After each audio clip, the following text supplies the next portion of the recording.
صدمہ یا غم اس کی کئی وجوہات ہو سکتی ہیں، مثلاً کسی عزیز کی موت، شدید مالی نقصان، امیر رشتہ داروں کی بے اعتدالی، محبوب کی بے رخی اور اس قسم کی دوسری وجوہات بھی صدمے کا باعث بن سکتی ہیں۔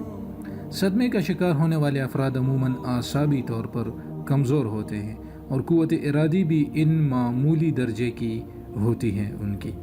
شدید صدمے کی حالت میں انسان کی موت بھی واقع ہو سکتی ہے۔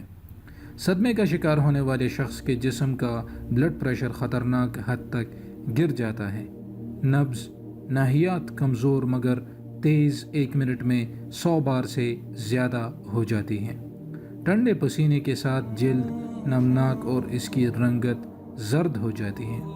ایسی حالت میں مریض پر شدید ذہنی ابتری کمزوری یا بے ہوشی کا حملہ بھی ہو سکتا ہے۔ ایسے میں کھڑا کیا جائے تو اسے غش آ جاتا ہے، جس کے بعد وہ جسم کو نہایت کمزور محسوس کرتا ہے اور شدید پیاس کا اظہار کرتا ہے۔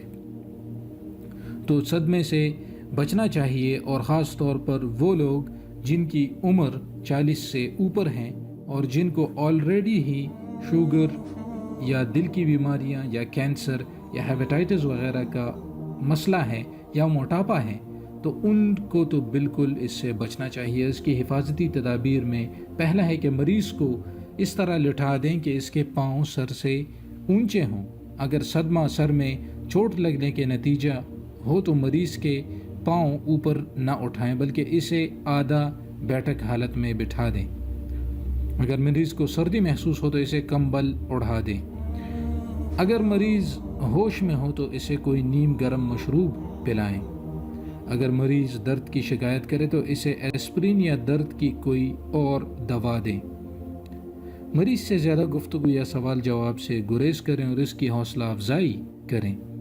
اگر مریض بے ہوش ہو جائے تو اس کا سر نیچے اور پیچھے کی جانب ایک طرف جھکا دیں اور ایک پہلو پر لٹا دیں۔ اگر اس کا دم گھٹے اور دم گھٹنے کی شکایت کرے تو اپنی انگلی سے اس کی زبان کو آگے کی طرف کھینچ دیں۔ اگر مریض کہہ کرے تو فوراً اس کا منہ صاف کر دیں۔ یہ بات یاد رہے کہ اس کا سر پیچھے اور نیچے کی جانب جھکا ہوا ہو تاکہ سانس لینے سے کہ اس کی پھیپھڑوں میں نہ آ سکے۔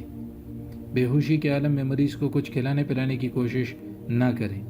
جلد از جلد طبی امداد حاصل کرنے کی کوشش کریں۔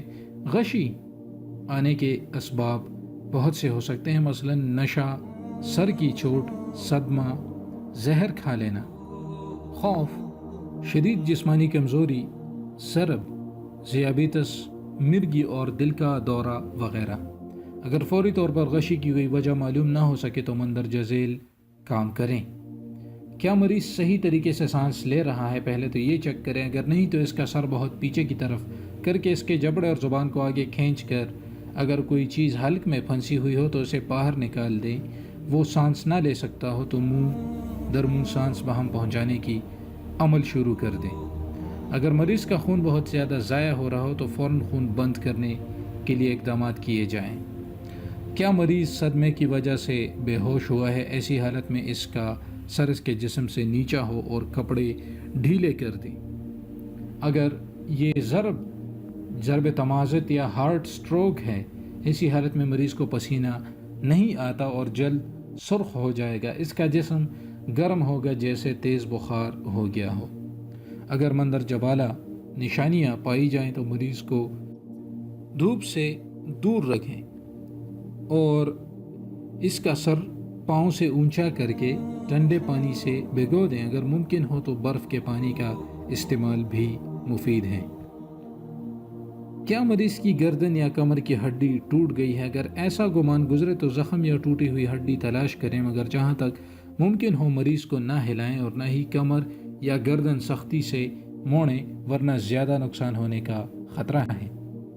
کیا مریض کے گلے میں کوئی چیز اٹک گئی ہے؟ یہ اطمینان ہو جانے کے بعد کہ مریض کی گردن اور کمر کی ہڈی سلامت ہے مگر اس کے گلے میں کوئی چیز اٹک گئی ہے، تو اس کے لیے ایک شخص مریض کی کمر کے گرد اس طرح بازو ڈال کر کہ اس کے دونوں ہاتھ اس کے پیٹھ پر ہوں، اپنے گھونسوں کی مدد سے مریض کے پیٹ کو اوپر کی طرف ایک لخت جھٹکے دیں۔ یہ عمل مریض کے پھیپھڑوں میں سے ہوا کو جبراً باہر نکال دے گا، جس سے مریض کا حلق اٹکی ہوئی چیز سے آزاد ہو جائے گا۔ اگر ضرورت پڑے تو یہ عمل کئی مرتبہ دہرائیں، اور یہ غشی اور صدمے سے بچنے کی احتیاطی تدابیر میں نے آپ کے ساتھ شیئر کی۔ اس کو لازمی شیئر کریں تاکہ سب تک یہ نالج پہنچ سکے، اور جب بھی کسی کو صدمہ ہو وہ اس سے بچنے کے لیے یہ اقدامات کریں۔ مجھے اپنی دعاؤں میں ضرور یاد رکھیے گا، چینل کو ضرور سبسکرائب کریں اور یہ ویڈیو لازمی شیئر کریں تاکہ سب تک یہ نالج پہنچے اور آپ بھی اس کے ثواب میں شریک ہوں۔ اجازت چاہتا ہوں، اللہ حافظ۔